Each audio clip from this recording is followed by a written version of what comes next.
Hey guys, welcome back to another video from Hoops Empire. In today's video, we're going to be discussing the Boston Celtics 2021-22 NBA season. I know it's been a while since my last video.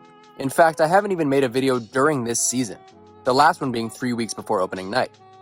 Let's just say a lot has went down during these past few months. Before we start, make sure to subscribe to the channel and like the video. So where do we even start? Let's begin with the record of the team first. They have the 10th seed in the Eastern Conference at 23-22. More than halfway through the season, it is not ideal to be barely hanging on to a play-in spot, let alone a playoff spot.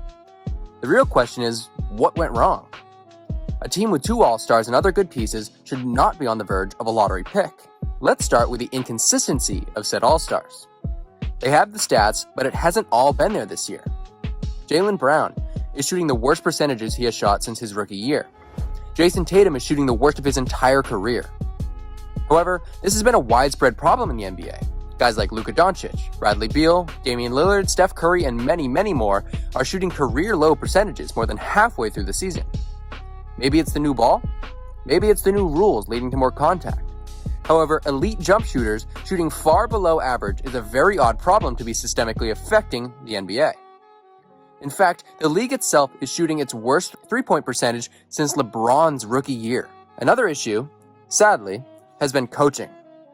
Obviously, not everyone sees things the same, but Ime Udoka has come under fire from a lot of Celtics fans for things that are hard to ignore, particularly poor game planning.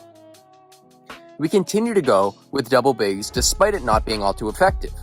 According to PBP stats, the Celtics have a 3 times better net rating with just Robert Williams on the floor, as opposed to both Robert Williams and Al Horford. The defensive scheme had been switch everything, and while it could prove to be effective depending on lineup, it had some serious faults. While they are capable, our big men would constantly be getting switched onto a smaller guard in the perimeter, which dramatically increased opponents' point per possession. Since then, we have recovered into a partial switch all. Obviously, that sounds like an oxymoron because if you're not switching all, it's not a switch all. However, it just means that not everyone, mainly the bigs, are switching. If a mismatch may present itself, just fight over the screen. This improvement has allowed Boston to become a top 6 defensive team. However, offensively is where the Celtics truly struggle. They are currently 22nd in offensive rating. They have struggled in pretty much every single aspect of offense, being a bottom 3rd offensive team. Despite being centered around 25 and under players, they are 25th in pace. They play as slow as it gets. No rhythm to the offense.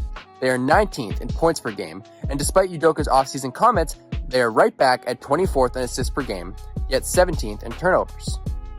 And despite taking 36 threes per game, 14th most in the NBA, they shoot just under 34%, good for 23rd in the NBA. And lastly, despite being in the 62nd percentile in isolation efficiency, they are 4th in isolation frequency. Too many problems to fit into one video in depth. I will go more in depth on what, or should I say who, the Celtics should look at to fix these issues, but for now, just identifying them will suffice. Starting with shooting, which has been a major issue, I think it's strictly about talent. You have overachievers, such as Josh Richardson, Grant Williams, and Dennis Schroeder, who are shooting above average percentages for their career. You have underachievers, like Jason Tatum, Marcus Smart, and Al Horford, who are shooting well below average their career shooting splits. However, the most discerning part is the open shooting percentages.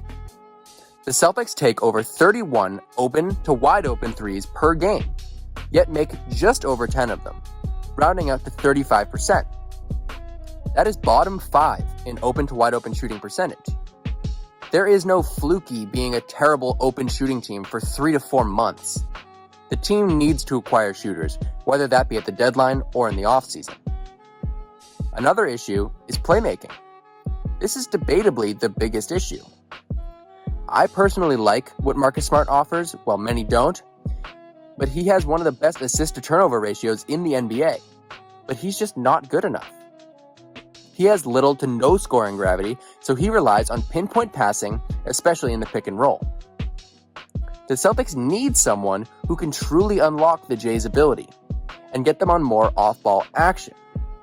Smart cannot collapse defenses to get the Jays open or at least good shots. I like the improvements Jason Tatum has made in playmaking, but he's not ready to shoulder the load of an entire offense.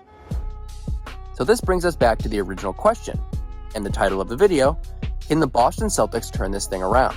Let's just say, to start the new year, they're off to a good start. In 2022, the Boston Celtics are 6-3, which is a 67% win percentage, which is 6th in the NBA, being 17th in win percentage in 2021. In 2022, they are 6th in net rating and were 11th in 2021. This year, they have shot 36.5%, 9th best in the league after shooting just 33.3% last year. Good for 24th in the NBA. They have won 5 of their last 6 games and look significantly better. They have one of the easiest schedules in the NBA for the rest of the year, after having one of the hardest in the NBA for the first half of the year. So it could be safe to assume, with or without deadline moves, they could get anywhere from 8 to 10, maybe even 12 games over 500, and actually get a pretty solid seed in the East. But I do not think this team can actually contend. I don't think they have the making of a contender unless Jason Tatum is like the best player in the world from now until the end of the NBA Finals, which is highly unlikely, as good as he is. I think this can be a real turnaround half of the season to gain some real confidence as a squad going into a very make-or-break offseason. So thank you guys for watching. Subscribe if you're not already. We are closing in on 2,000 subscribers, when I pretty much just hit 1,000 before I posted last. Follow my socials in the description, like the video if you can, and most importantly, have a good one.